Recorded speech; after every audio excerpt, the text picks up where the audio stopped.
दाराकान 24 अप्रैल हिलो दुमका लोकसभा बाछनाव लगिनते बीजेपी खन सुनील सोरेन गमके तिकिन दो अकिना प्रार्थी सकम किन दाखला प्रार्थी सकम दाखल लहारे मारांग मिदुन सा मिचिल हों सापड़ाबा और नवा प्रार्थी सकम दाखल मिदुन मिचिल रे मारांग पड़ा लेकाते झारखंड सिरा मंत्री मनता रघुबर दास गमके तिकिन सेटर किन तहना मेनते बडाय ᱧᱟᱢ प्रार्थी सकम दाखल अक्तरे सनाम को हजार संख्या रे सेटर लगिनते मानतान सुनील सोरेन गमके दो सनाम दिसम हड़ को नेहरा काट कुआ।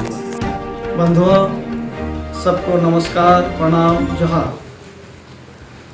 आप सभी भाई बहनों, माताओं एवं तमाम आम नागरिक, पार्टी के पदाधिकारियों एवं कार्यकर्ताओं से निवेदन है कि 26 अप्रैल दिन शुक्रवार समय 10 बजे दिन में भाजपा प्रत्याशी के रूप में दुमका लोकसभा क्षेत्र से नामांकन करने जा रहा हूं।